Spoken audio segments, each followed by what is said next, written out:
2014 Special Olympics Canada Games and extend best wishes to all members of Team Nova Scotia. Mr. Speaker, I ask for waiver notice and passage without debate. There has been a request for waiver. Is it agreed? I hear several noes. The motion is tabled.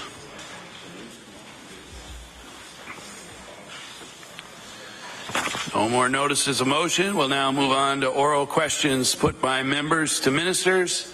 The time is now 7:18. We'll conclude at 8:18. The Honourable Leader of the Official Opposition. Speaker, and good morning. Mr. Speaker, my question is to the Premier. Nova Scotians expect this government to get the health merger right. No one more so than the patients that rely on that system every day.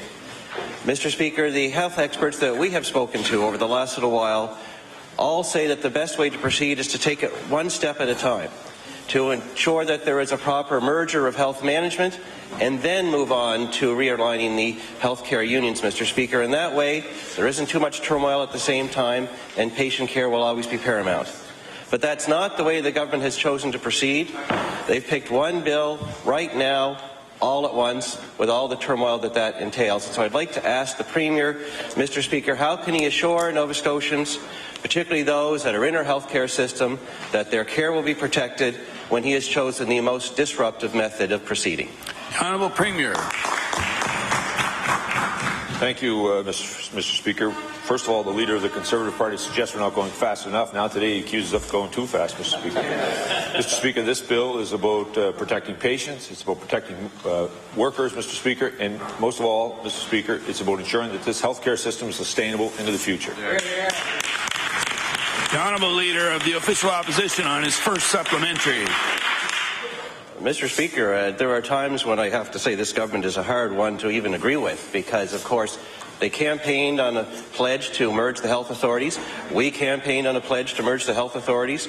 We're prepared to work on getting that done, Mr. Speaker. Whether it's fast or slow is not the issue. Getting it right and protecting patients while this happens is the issue that's at question today, Mr. Speaker. And many Nova Scotians are watching as we meet here at 7 o'clock this morning, wondering what's the rush? Why all the turmoil all at once, Mr. Speaker? What is the deadline that the government has set, and why? Well, Mr. Speaker, we know that last spring the Premier brought a bill into this House that he, on the one hand, told healthcare workers would preserve their right to strike, but on the other hand, he told Nova Scotians he was ending strikes in healthcare. Fact of the matter is, Mr. Speaker, it turns out there is a deadline. There is another strike in healthcare coming our way very soon with Capital Health nurses. And so I'd like to ask the Premier if he will just admit to this House that the reason for the rush is that his plan on healthcare strikes from last spring didn't get the job done, and he's trying to paper that over with this bill today. The Honourable Premier. Mr. Speaker, last spring we brought in the essential service piece of legislation, Mr. Speaker. We respected the rights of workers in this province to strike, Mr. Speaker. At the same time, we were respecting the right of patients to understand in their community they have core health care services no matter what happened at the bargaining table. Speaker, this piece of legislation is bringing together 9 district health authorities under one employer. Mr. Speaker, we have negotiated and talked with major unions across this province. They told us very loud and clearly they all wanted to be preserved, Mr. Speaker. That bill does that, Mr. Speaker. At the same time, it respects the collective agreements, the things that workers have earned. No worker will lose, Mr. Speaker, anything. At the same time, Mr. Speaker, it makes this system sustainable in the long run. Honourable Leader of the Official Opposition on his final supplementary. Mr. Speaker, I don't know how the Premier can tell healthcare workers that nothing will change and tell all Nova Scotians that everything has changed all at the same time. Fact is, we want to make sure that the health merger goes through properly and correctly in a timely manner, in an orderly way that puts patient care first and protects patient care. But causing more confusion is not the way to do that. Just on the weekend, Mr. Speaker, the government changed its position on how it's going to handle health workers' ability to organize 2 times. First, they said they're going to legislate it. Then they said, oh no, that was a mistake. We're not going to legislate it.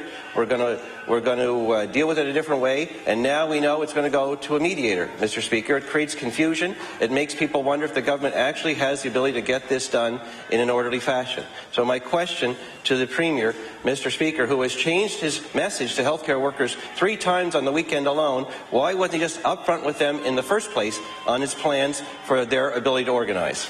The Honourable Premier. Thank you, Mr. Speaker. Mr. Speaker, very proud of the work the Minister of Health has done. I'm very proud of the work that this government has done. I'm very pleased with the work that the union leaders have done, Mr. Speaker, in supporting us to get to this point around this piece of legislation. This protects workers' rights, Mr. Speaker. It protects patients, and it protects the system.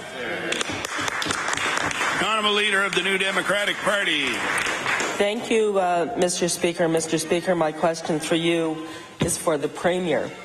Mr. Speaker, prior to the election last year, the Premier told CTV's Steve Murphy during a leaders' debate that he wanted to be remembered as someone who kept the promises he made during the election. And Mr. Speaker, prior to the election, the Premier ran an open letter in the Chronicle Herald where he specifically promised to maintain all existing healthcare collective agreements. And I'll table that letter, Mr. Speaker. Mr. Speaker, can the Premier please explain why he has broken this promise by having an arbitrator determine which collective agreements are kept and which are discarded? Honourable Premier. Well, Mr. Speaker, I would encourage the honourable member to actually read the bill, Mr. Speaker. The arbitrator will determine who, Mr. Speaker, is in the 4 categories which the union leaders agreed upon, Mr. Speaker. Anything else will happen at the bargaining table, but no healthcare worker in this province, Mr. Speaker, is losing anything associated with this piece of legislation. The Honourable Leader of the New Democratic Party on her first supplementary. Well, Mr. Speaker, that's why there's nobody outside this House of Assembly, I guess. Mr. Speaker, in the same pre-election open letter, the Premier promised to respect the rights of nurses and healthcare workers. Today, Mr. Speaker, I'd say it's safe to say healthcare workers in the province of Nova Scotia aren't feeling all that respected by this government. So my question for the Premier is this. Why has he chosen to throw the entire healthcare system into upheaval by forcing mergers and suspending bargaining rights instead of adopting the solutions that were provided to him by the 4 healthcare unions? The Honourable Premier. Mr. Speaker, I wonder if the honourable member could enlighten this House what was actually provided by the 4 union leaders, Mr. Speaker. They were proposing the status quo, Mr. Speaker, and that is one thing, and when they were in government, Mr. Speaker, even that member didn't agree with. The Honourable Leader of the New Democratic Party on her final supplementary. Thank you very much. I believe that the 4 unions were proposing the model that's working quite well in BC, and we're very prepared to bring the collective agreements down to 4.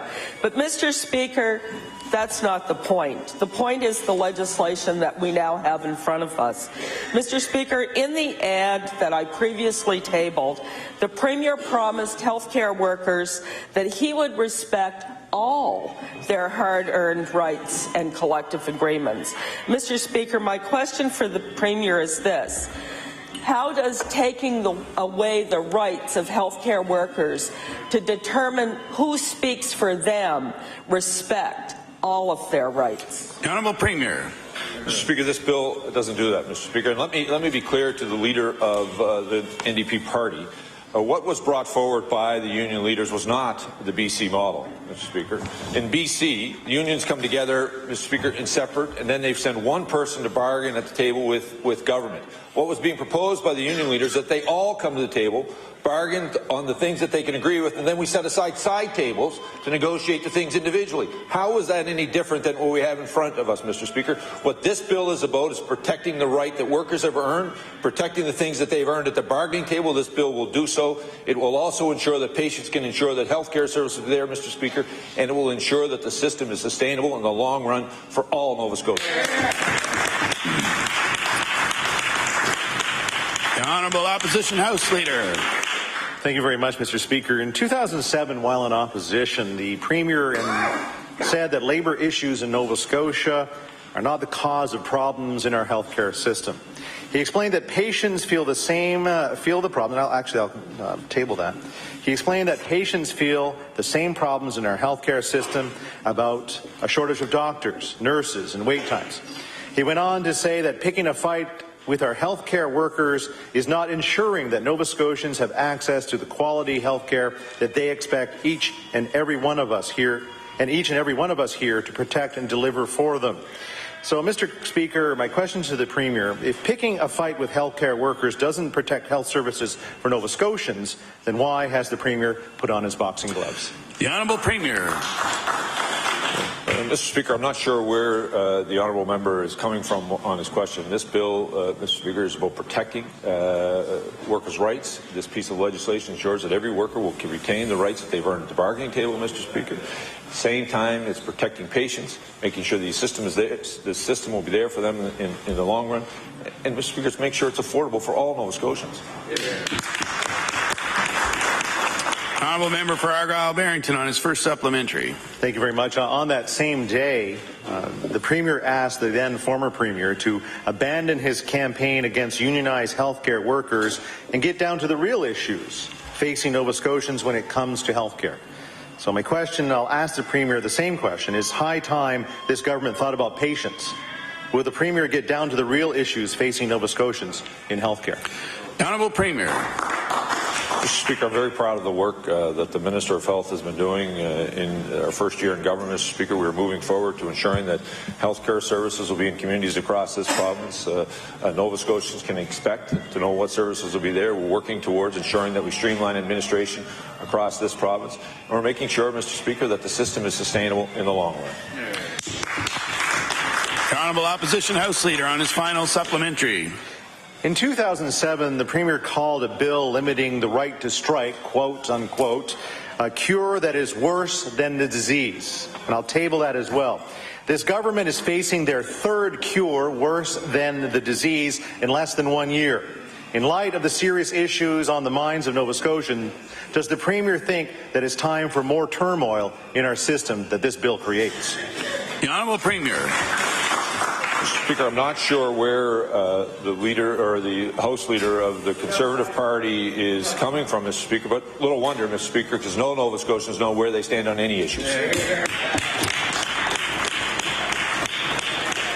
The Honourable House Leader for the NDP Party.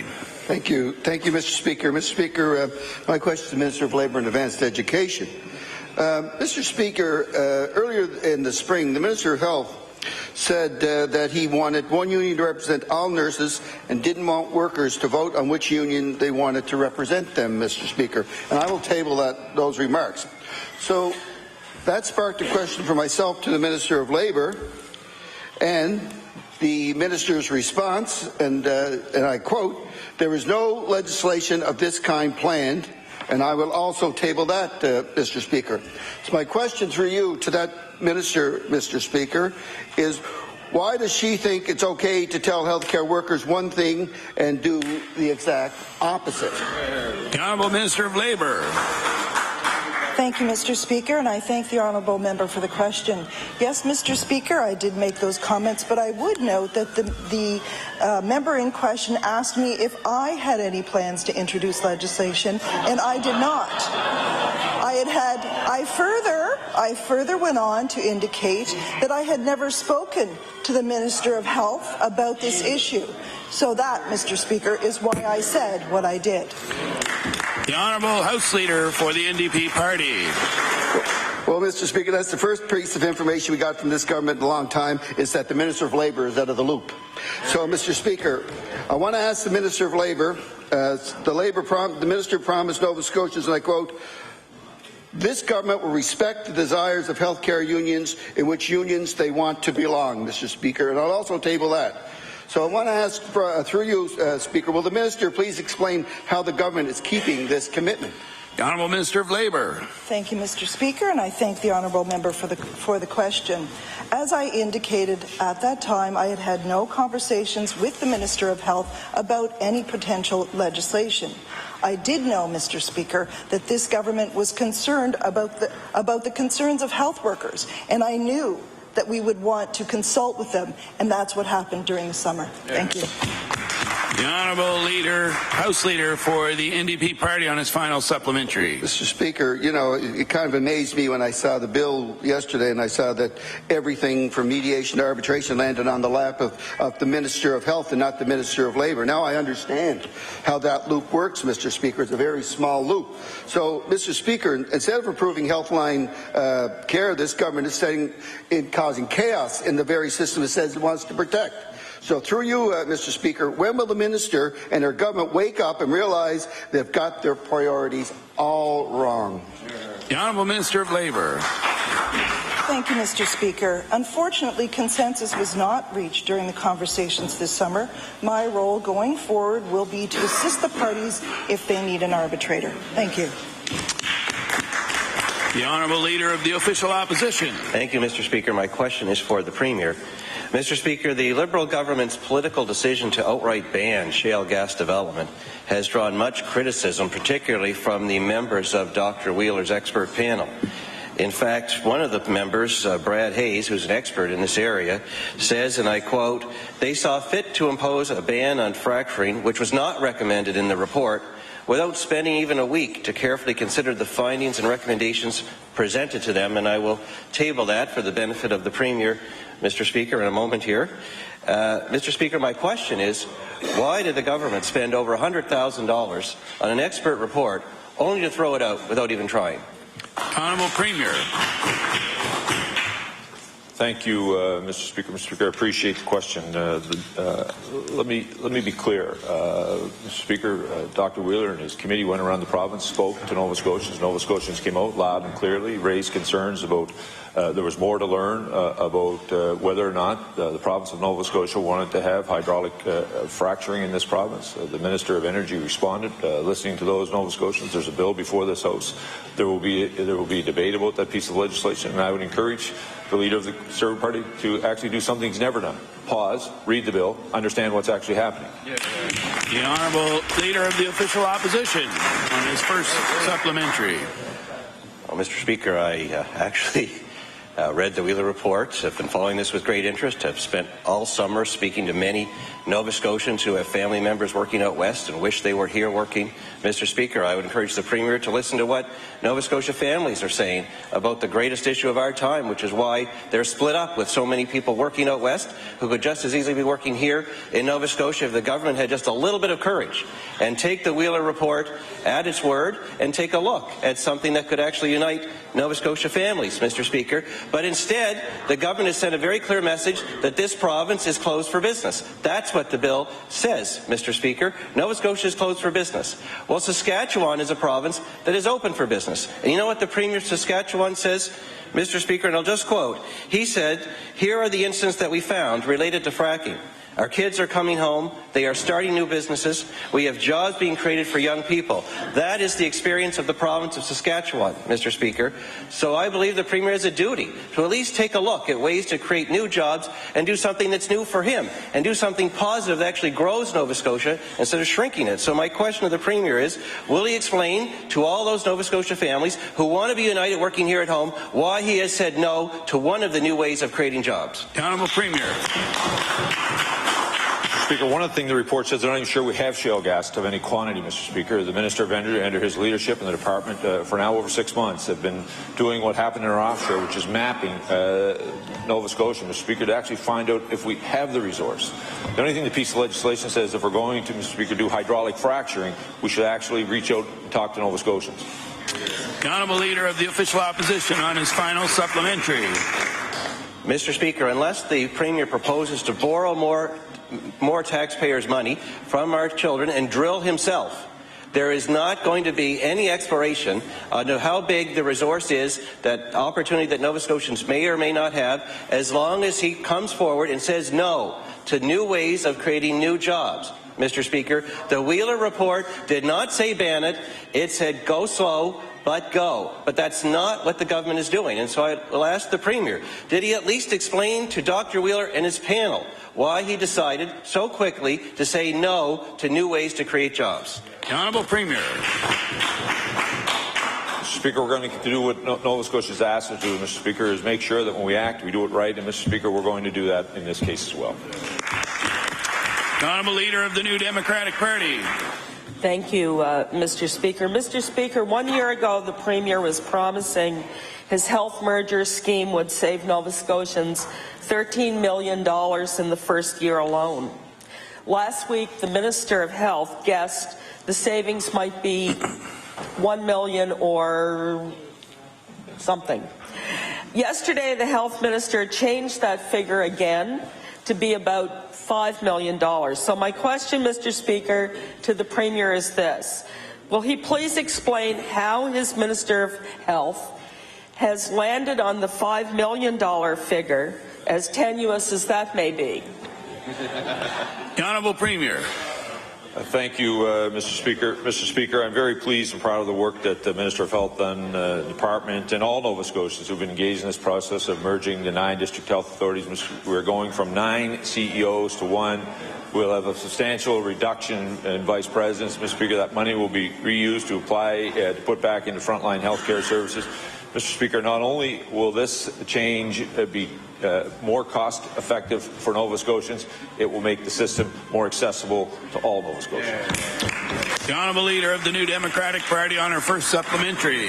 Thank you, Mr. Speaker. Well, Mr. Speaker, as the Premier well knows, and we all know, health care is government's single largest expenditure. It takes up close to 46% of the provincial budget, and arguably it's the biggest concern and the highest priority for most Nova Scotians. So, Mr. Speaker, I wonder if the Premier could tell us how much it costs to run the acute care system for 1 year. The Honourable Premier. Mr. Speaker, I can tell you in the last 4 years under the NDP government did nothing but rise, Mr. Speaker. Unfortunately, the former finance minister knew that challenge, Mr. Speaker, and did so by walking out the door. The fact of the matter is we've been given a mandate in this province to run the finances of this province to ensure that essential services are there that are required. That's exactly what we're going to do. And I believe the answer to the question is somewhere between $2 and $2.5 million. The Honourable Leader of the New Democratic Party on her final supplementary. Thank you very much, Mr. Speaker. Well, Mr. Speaker, the answer to the previous question is that the total DHA budget is about $1.6 billion for this year. That means $4.5 million per day, $12,464 per hour, and $207 per minute. Mr. Speaker, the Minister of Health is now saying that this scheme that's throwing the system into chaos will save approximately $5 million. So I want to ask the Premier, how can he justify complete health care chaos and upheaval for only 1 day and a few hours worth of health care, Mr. Speaker? The Honourable Premier. Mr. Speaker, no wonder Nova Scotians don't want to relive the last 4 years, Mr. Speaker, in the Democratic Party. Mr. Speaker, no one is saying this is easy. No one is saying this is easy on anyone, Mr. Speaker.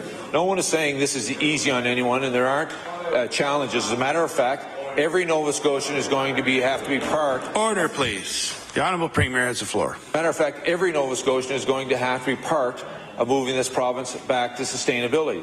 The fact of the matter is, Mr. Speaker, this change is not only about saving money in the healthcare system, it is about making the system more accessible for more Nova Scotians. Why would they want to continue to build walls up in a healthcare system for people less than 1 million people, Mr. Speaker? The Honourable Member for Inverness. Mr. Speaker, my question is for the Minister of Health. On August 12th, an order in Council was approved granting $1.15 million to purchase a CT scanner for the Inverness Hospital. There has been no tender posted on the Nova Scotia procurement website, and this means the public is unable to access the terms of this agreement. What is most concerning is the lack of transparency around such a significant purchase. Can the Minister explain the lack of transparency in the procurement of the CT scanner? Honourable Minister of Health. Thank you very much, Mr. Speaker. And I'm I'm just wondering, do we have 45 minutes or an hour? Because I have long answers and short answers. But just to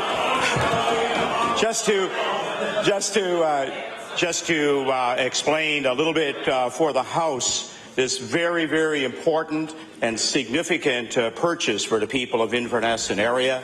And I'm very proud that our Premier, no matter who owns the seat, he keeps his commitment to the people of Nova Scotia. In fact, Mr. Speaker, it's right in line with this whole plan that obviously the leader of the NDP party has missed. And that is the restructuring is not so much about all of these savings, but it's how we'll have a highly integrated healthcare system from one end of the province to the other. But in terms of the CT scanner, to the member from Inverness, there is within the Department of Health the opportunity to actually use the procurement with a company when you have purchased one or two of an item to then be able to get a third or fourth for the province, and in fact at the very best price possible. Thank you. The honourable member for Inverness on his first supplementary.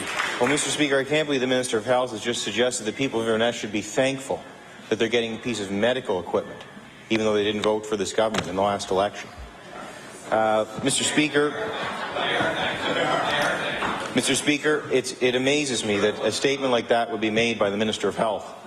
There have been meetings in the community that question whether the scanner selected by the province actually meets the community's needs, including from the Chief of Staff at the hospital. Now, Mr. Speaker, despite these concerns, the government has pushed ahead and acquired the scanner it's deemed best. Now the government wants the community's money. Will the government forgive the 25% portion of the cost for the rest of the scanner, or will review options and return the scanner if that is what is preferred by the community? The Honourable Minister of Health. Thank you very much, Mr. Speaker, and I thank the member opposite for the question.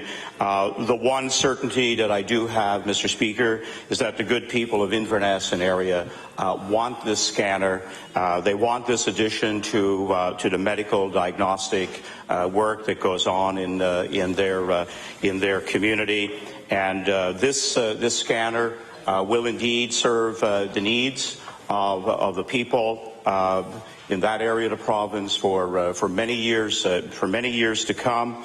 In terms of the 75-25, that is the current structure that we have in the province for procuring equipment, doing capital projects. That 25%, I believe, will be gladly paid out by the people of Inverness. The honourable member for Inverness on his final supplementary. Well, Mr. Speaker, I'm not so sure if that's true. I know in a recent community meeting, people were very upset. Upset when the District Health Authority promised to provide a transparent breakdown of the costs and yet refused the very next day. And upon further probing by an organization called Engaged Inverness, continued to refuse to provide basic information. And then we see a letter in the paper by the Minister saying, we believe we purchased the scanner that is best for the hospital without consultation with the very people that are going to be using it, Mr. Speaker. So, Mr. Speaker, that doesn't ring with me. And I will ask the Minister again, given the situation that has been created here, where we now have a CT scanner sitting wrapped in plastic in the basement of the hospital because the hospital is not even ready to receive it and put it into use, how is the Minister going to raise the remaining 25% cost for this machine? The Honourable Minister of Health. Thank you very much, Mr. Speaker. I know that foundations across Nova Scotia do outstanding work.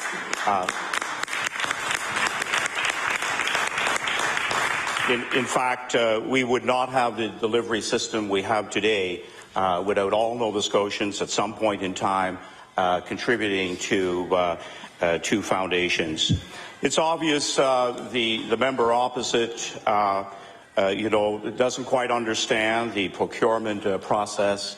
You don't go out and do one-off with a private company that may or may not be here in a couple of years' time. I'm very familiar with their scanner. I've been out to the company to take a look and see how it does operate.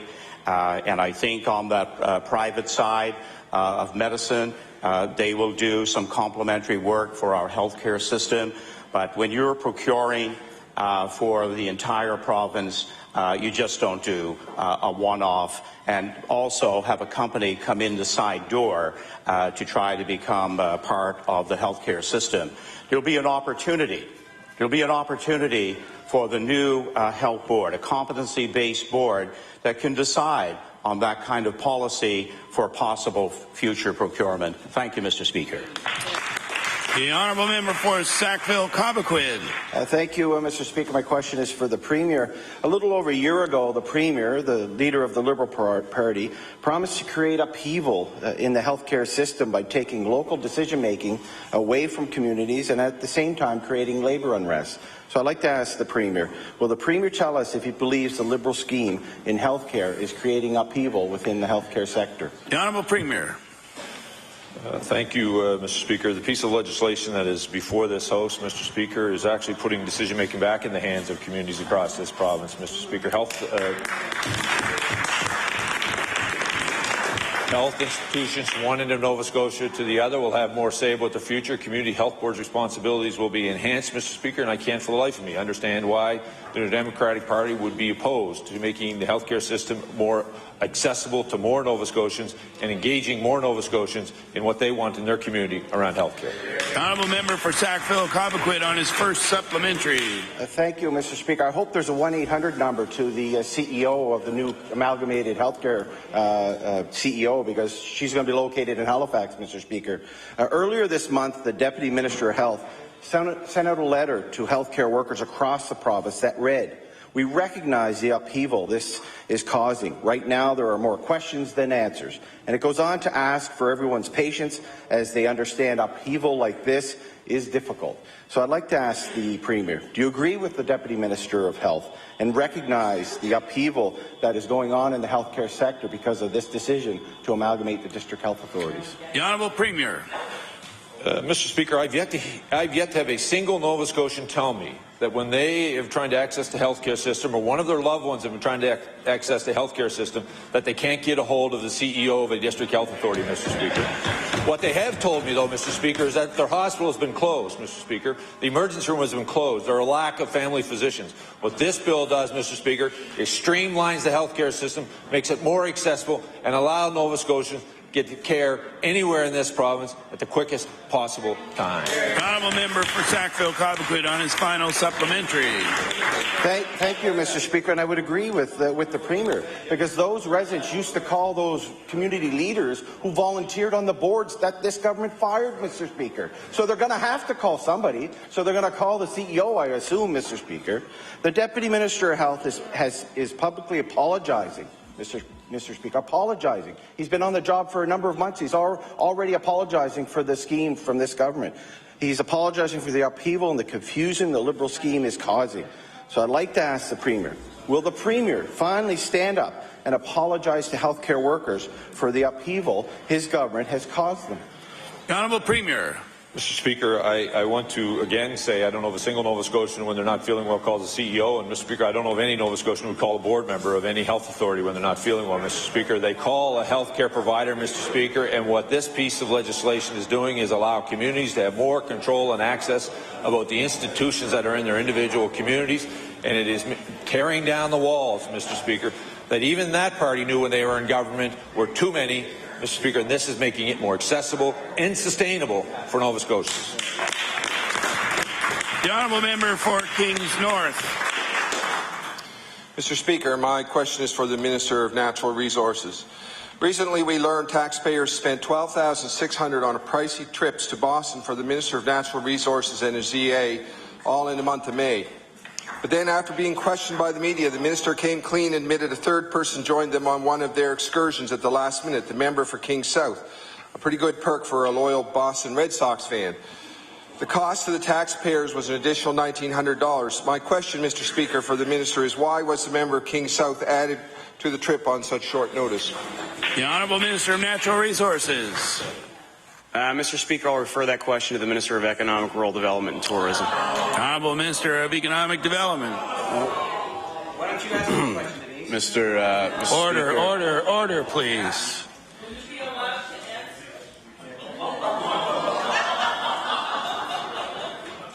The Honourable Minister of Economic and Rural Development has the floor. Well, they didn't do much in 4 years to answer any questions. It's surprising to hear they want to answer them now, Mr. Speaker. The fact is that due to a last-minute conflict, I wasn't able to attend to these ceremonies over in Boston to promote our province. I did ask the member for King South to attend on my behalf. It's my department that did pick up those costs. And in light of the fact that the member for Kings North is concerned about costs, maybe he'd want to share with Nova Scotians what the costs were to taxpayers to send him to the Boston Seafood Show. The honourable member for Kings North on his first supplementary.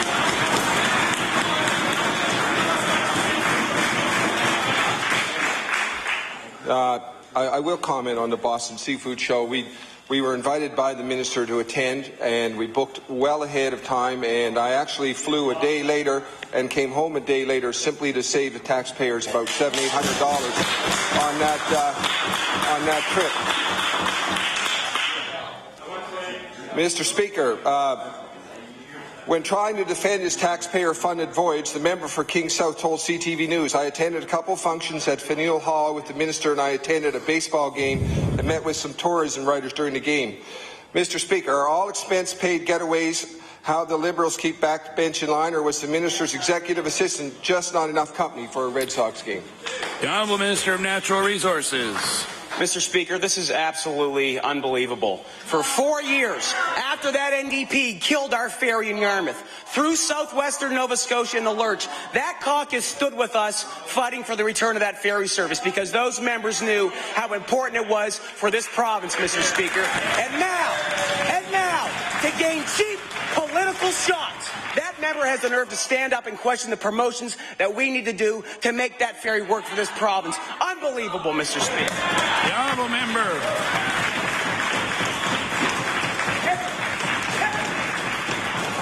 The honourable member for Kings North on his final supplementary. Thank you, Mr. Speaker. My question would be, why didn't the minister take the ferry? I understand the Digby ferry would have run at that time and would have saved a considerable bit of money. The Honourable Minister of Natural Resources. Mr. Speaker, the simple answer to that question is the ferry wasn't running at that time. And that member buys into this foolishness. I'll tell you, Mr. Speaker, I wish these promotions weren't necessary for our ferry service to be successful, but we were thrown in the lurch. We had that market dead for 4 years because of the NDP. We received hundreds of thousands of dollars worth of promotions because of this trip. Because of these promotions, Mr. Speaker, I apologize. I don't apologize for doing my job and to working to make sure that ferry's a success.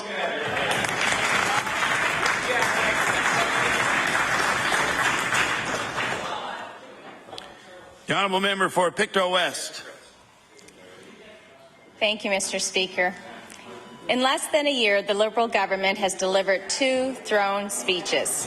In November of last year, the Liberals spoke of the iconic Bluenose 2 as if she was back in the water instead of steeped in cost overruns with her steering in shambles. I quote, "My government will join them in celebrating Bluenose 2's return as Nova Scotia's sailing ambassador next spring as she helps to welcome the world to our shores." And I will table that statement. Mr. Speaker, my question is to the Premier. How do you explain to Nova Scotians that after $19 million and counting, the Bluenose 2 still isn't in the water, even though you promised a spring sailing? The Honourable Premier. Mr. Speaker, I explain it by this. Mr. Speaker, the RFP was put out by a Conservative government and it's been managed for 4 years by a new Democratic government. Mr. Speaker, it'll be a Liberal government that gets that vessel sailing on behalf of all members. The honourable member for Pictou West on her first supplementary. And double the expense. But, Mr. Speaker, sadly the vessel didn't play a role in this season's speech. Perhaps our sailing ambassador is no longer a priority to the Liberals. It certainly isn't a priority for the elected members of that side of the House who so willingly stand by and allow a non-elected bureaucrat to be the face of this file. Mr. Speaker, my question is for the Premier. Has he lost all faith in his elected members to handle a file of this importance to Nova Scotians? The Honourable Premier. Speaker, I would remind the honourable member that the person she's referring to is a 32-year civil servant, Mr. Speaker, who has served at almost every department, Mr. Speaker. Mr. Speaker, he has managed every major file, Mr. Speaker, not only under this government, under other governments. Mr. Speaker, I want to not only commend Mr. Darrow, but all civil servants who work on behalf of the people of the province of Nova Scotia for doing and coming to work every day, doing the very best they can to ensure that taxpayer dollars are being spent in the best possible way. And I want to remind the honourable member, Mr. Speaker, that this file is with the Deputy Minister to the Premier of the province of Nova Scotia. Not only, Mr. Speaker, are we going to get this vessel sailing, we're going to have the Auditor General tell us how they got it so wrong in the beginning. The honourable member for Pictou West on her final supplementary. Thank you, Mr. Speaker. In early August, Nova Scotians learned that they had taken possession of the Blue Nose 2, despite the fact she was not sea-ready and did not have a stable or usable steering system. At the time, the Premier said the company responsible for restoring the vessel had satisfied the requirements outlined in its contract, which required the province to take possession of the ship of July 30th. Yet, a copy of the original contract states that delivery is made provided that, and I'll quote, all defects have been corrected to the satisfaction of the inspector, and I will table that. Mr. Speaker, my question again to the Premier is, does he not consider a failed steering system, which he himself confirmed to be a defect worth correcting before he took ownership of the vessel on behalf of taxpayers? The Honourable Premier.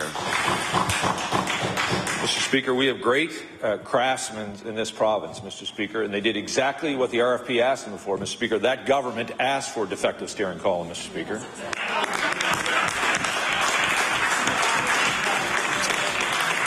The honourable member for Northside Westmount. Thank you, Mr. Speaker. Mr. Speaker, my question is the Minister of Transportation. And on the ferries, according to a press release issued by the government in mid-July, the Torquay-McLean ferry in Victoria County was taken to dry dock in Pictou County for scheduled repairs. Mr. Speaker, I'll table that. Although it was just built in 2008, the ferry has had its share of problems. The tender for the work was awarded at $776,000, Mr. Speaker, and I'll table that as well. So my question to the Minister, why did the ferry have to go for scheduled repairs? The Honourable Minister of Transportation and Infrastructure Renewal. Mr. Speaker, I thank the member for the question. Obviously, the Torquay-McLean, just like all of our fleet of ferries here in Nova Scotia, they require a certain number of maintenance. Obviously, as they age, the renovations and the dry dock work that's required is very important. So we set the schedule as best we can. There's no question about it that the Torquay-McLean has had a significant number of issues. We've addressed those as best we can. There's certainly weather problems in that area that we have to deal with. The Torquay-McLean is aging, no question about it. We use our fleet as best we can to manage all the traffic that's possible. So, Mr. Speaker, we're very aware of this situation. We're doing our best to deal with the challenges we have with respect to ferries in this province. Thank you very much. The honourable member for Northside Westmount on his first supplementary. Thank you, Mr. Speaker. In the government press release, it said the ferry was suspected to be out of service for 10 weeks. In mid-July, it was swapped with the 30-year-old Scotian. Mr. Speaker, it'll be 10 weeks tomorrow. Can the Minister explain to me when the Torquay-McLean ferry will be back in service in Englishtown? The Honourable Minister of Transportation and Infrastructure Renewal.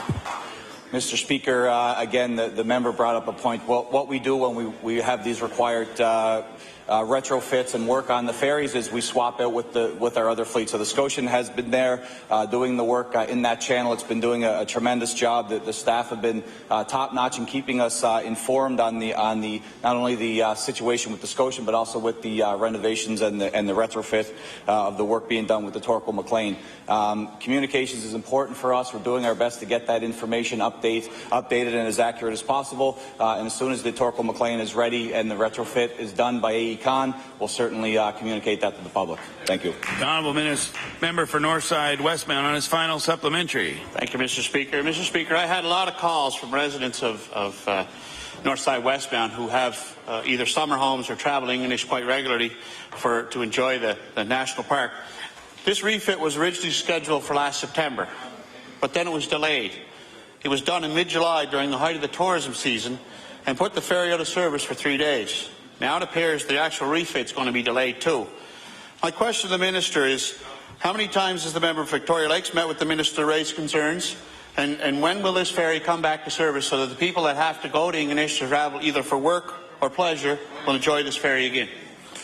The Honourable Minister of Transportation and Infrastructure Renewal. Thank you, Mr. Speaker. The member for Victoria Lakes talks to me daily about the Torquay-McLean, about the Englishtown ferry service. It's an issue. We've met recently with the municipality, the member and I, to talk about some of the issues with that service, with some of the options that exist for that corridor, Mr. Speaker. Obviously, you know, again, with our ferries, we've got an aging fleet. It's a very expensive proposition to keep the fleet going. However, safety is first and foremost for our government. We have to make sure, you know, we want to stick to the timelines as best we can, and obviously that's the challenge, and that's the focus for the government. But at the end of the day, this is about having safe ferries on the water to transport passengers, transport tourists, and make sure that service is running safely and efficiently. So, Mr. Speaker, we'll certainly endeavour to get the Torquay-McLean ready, and when that is, we'll certainly communicate that to the public. Thank you very much. The Honourable Leader of the New Democratic Party. Thank you, Mr. Speaker. Mr. Speaker, my question through you is for the Premier. Mr. Speaker, as you know, this government has a dismal record so far in creating jobs and opportunities for Nova Scotians. In fact, the last year alone, we have 9,000 fewer Nova Scotians working, Mr. Speaker. So the government's closed for business sign remains firmly in place. Mr. Speaker, not only does the government need to create good opportunities to keep our young people at home and working, we need to keep our healthcare workers here and working. So, Mr. Speaker, my question through you to the Premier is this. How will your latest plan for the healthcare system help retain and attract valuable healthcare workers to Nova Scotia? I'll just remind the member not to refer directly to the other members. The Honourable Premier. Thank you, Mr. Speaker. I do share the member's concern, Mr. Speaker. If you look over the last 4 years, there was a close for business sign in this province, Mr. Speaker. That sign is taken down. Nova Scotia private sector clearly has. Speaker, the Nova Scotia's private sector clearly understands their roles, clearly understands that government is not going to interfere and pit one Nova Scotia employer against another Nova Scotia employer, Mr. Speaker. They know this government is not going to subsidize one employer over another, Mr. Speaker. They know that they're on a level playing field, and they're excited about the possibilities, Mr. Speaker, of growing good jobs in the private sector in the province of Nova Scotia. And I want to ensure the honourable member, Mr. Speaker, that healthcare providers, healthcare workers across this province are applying for jobs to stay in this province, Mr. Speaker, because they know it's a great place to work. They know the system is a great place to work in, Mr. Speaker, and this bill does nothing, Mr. Speaker, but improve that situation. The Honourable Leader of the New Democratic Party on her first supplementary. Thank you very much, and I think the operative clauses was this place was a good place for healthcare workers in the province, Mr. Speaker. Mr. Speaker, we know that the Liberal government in the 1990s drove healthcare workers away. Specifically, nurses left this province in very large numbers due to the unfair treatment and wage rollbacks that occurred. Now here we are, Mr. Speaker, where this government is once again attacking nurses and frontline caregivers, Mr. Speaker, and they may not be interested in picking one employer over another, but they don't have any difficulty in picking one union over another, Mr. Speaker. So my question to the Premier is this. Why is the Premier repeating history and creating chaos in the healthcare sector that will result in the loss of healthcare workers from our province? The Honourable Premier. Mr. Speaker, I want to remind the leader of the NDP it was her party, Mr. Speaker, that took away the right to strike from paramedics in this province. Mr. Speaker, this piece of legislation, Mr. Speaker, tears down the walls inside of our province, allows mobility of healthcare workers, Mr. Speaker. Everything that has been earned by a healthcare worker across this province will remain the same. The 4 categories that are being referred to in this piece of legislation were supported by the union leaders, Mr. Speaker, and the chaos and the confusion that is happening in and around this piece of legislation, Mr. Speaker, is being driven for political motivation, nothing more. The Honourable Leader of the New Democratic Party on her final supplementary. Thank you, Mr. Speaker. Well, Mr. Speaker, healthcare workers are the backbone of the healthcare system. They play a significant role in the healthy economy. But, Mr. Speaker, we are right now seeing history repeat itself with this Liberal government. So my question to the Premier is this. Why would any healthcare worker want to stay in Nova Scotia after all the mistreatment this Liberal government has caused in just 1 year in government? The Honourable Premier. Mr. Speaker, I'm not sure where the Leader of the NDP gets her information, but we hired every nurse who graduated from CBU this year, Mr. Speaker. Does that sound like people are driving CBU, right?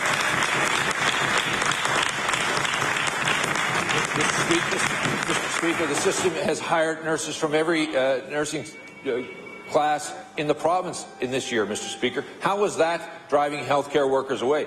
Mr. Speaker, what this is about is tearing down the walls in the healthcare system, ensuring that workers have protected the things they've earned at the bargaining table, making sure that they will be able to do open, free, collective bargaining into the future, at the same time making sure that this system is sustainable in the long run for all Nova Scotians.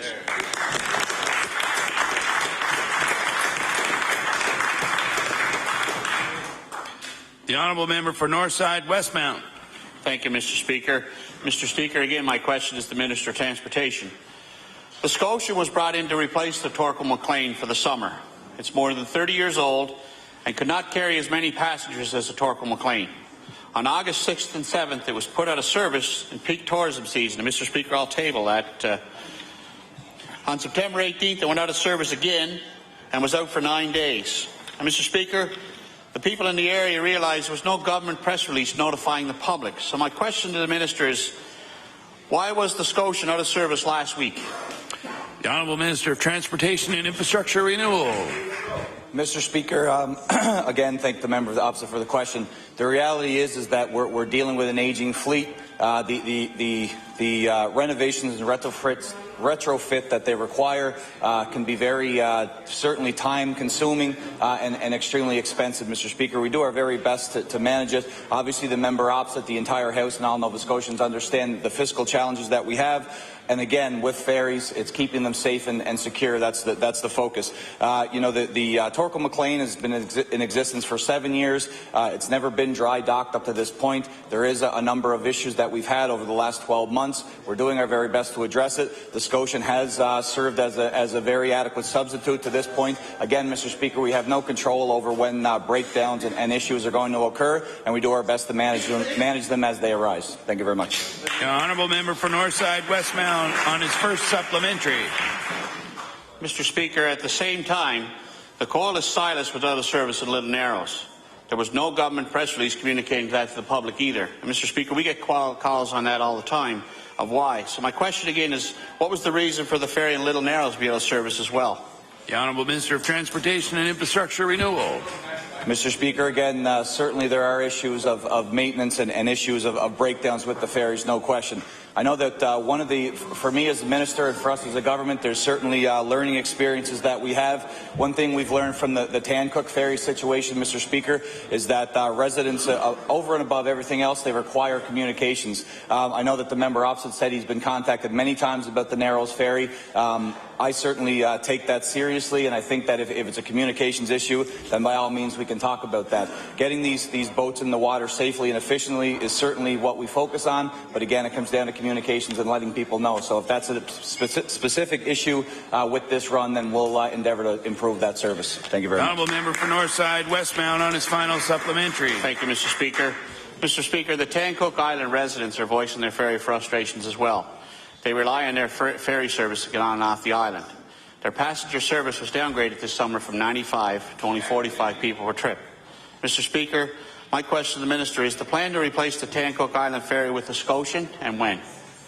The Honourable Minister of Transportation and Infrastructure Mr. Renewal. Speaker, thank you very much. And again, I did mention the Tancook ferry issue.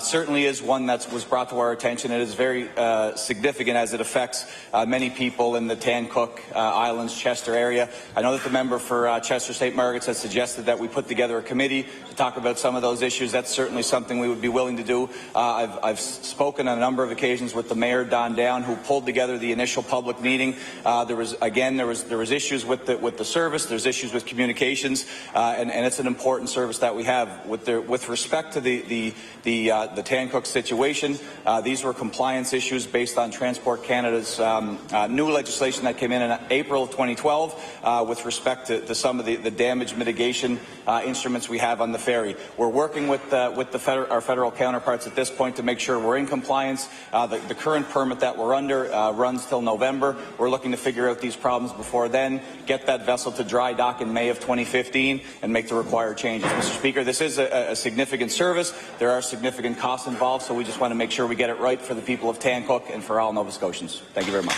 The Honourable Member for Inverness. My question is for the Minister of Health. Mr. Speaker, the throne speech talked about doing things differently. My question, why doesn't this government at least look at an option for a CT scanner that offers lower radiation, that does not require children to be sedated, and that gives doctors in rural areas the tools they can use to save lives, and quite possibly, Mr. Speaker, save money? And I know from my speaking with the Chief of Staff, he's talked about technology which gives him the ability to see things more quickly and the ability to diagnose people more quickly, which may in fact save money, Mr. Speaker, on the side of the equation where people either are faced with going into a nursing home to live out the rest of their days or being able to function as they always have. So, Mr. Speaker, why won't this government at least look at the option? The Honourable Minister of Health. Thank you very much, Mr. Speaker. And we gave more than just a passing glance to the Atlantic Medical Images Trillium CT scanner. We actually invited them into the Department of Health to discuss the new scanner they were bringing to the province. I also went out along with the Deputy Minister and others to take a look at the operations in Bedford. However, this is about a proper process, a proper procedure, and one that could be very much a part of the future, and one that we will continue to take a look at. From the point of view of economics, this particular deal made 0 sense. In fact, it doesn't even come close to what we can do by actually purchasing a GE scanner for Inverness or any other part of the province. Radiologists at the IWK and the QE2, are fine with the equipment they have. They said there's no problem where we are at this point in time. But this is a process that could very well be examined in the future. The Honourable Member for Inverness on his first supplementary. Well, Mr. Speaker, I want this legislature to know that we did try to approach this government quietly. Myself and the Chief of Staff, I remember the day that I called the Premier's office, and I don't call the Premier's office very often, Mr. Speaker. We also directed a letter to the Minister of Health. And sadly, Mr. Speaker, we didn't get a reply until the day after the current scanner that was purchased for the hospital was delivered to the hospital. The hospital wasn't even ready to receive it. So, Mr. Speaker, I think the Minister talks about there was a process, but really there was a process with no transparency. When people in the community asked for the numbers behind the scanner, the government refused to provide them. So, Mr. Speaker, why is the government playing games? The Honourable Minister of Health. Thank you, Mr. Speaker. I've talked to some of the people in Inverness, some of the people in the medical community who are extraordinarily happy that a CT scanner is coming to their hospital. And in fact, it is going to provide now the kind of diagnostic work that people will not have to go to Antigonish or Sydney, especially during winter months. It's going to give quick diagnostic results for surgeons, as well as the entire medical community in that area. The process led by Diane Calver-Sims and her team, is a very ordinary part of procurement. When we want to take a look at whether or not there will be some private dimension of providing diagnostic equipment in our hospitals, that's a big decision for the Department of Health that could be very well explored. But in terms of this particular purchase, the entire process was done as it should be done. The honourable member for Inverness on his final supplementary. Mr. Speaker, this government and its bureaucracy got scared of a new idea. Plain and simple. The medical community itself, Mr. Speaker, was never allowed. What we kept hearing was they weren't allowed to participate. Now, this is before this government took office. But the medical community, as we know, Mr. Speaker, they know who their employer is. They have to be very careful what they say. One of the things I will state for the record is neither Dr. Play or myself would ever suggest that the people working at the hospital now shouldn't be the people operating with this new potential CT scanner.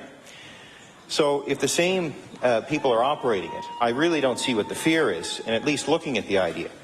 So, Mr. Speaker, it is the technology that the Chief of Staff of the hospital wants. Our doctors are aging. We need to attract new doctors. They're going to want to work with new equipment.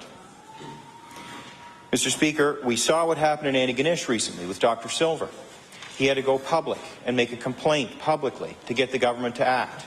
Is this what we have to do? Is this what doctors around the province have to do to get the attention of the government?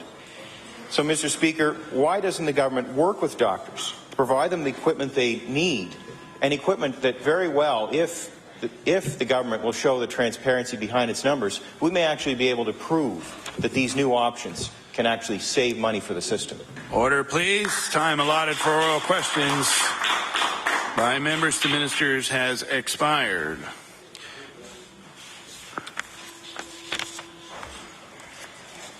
We'll now move on to government business. The Honourable Government House Leader. Thank you, Mr. Speaker. Mr. Speaker, would you please call second reading of Bill number 1, the Health Authorities Act. We'll now have second reading of Bill number 1, the Health Authorities Act. I recognize the Honourable Minister of Health. Thank you, Mr. Speaker.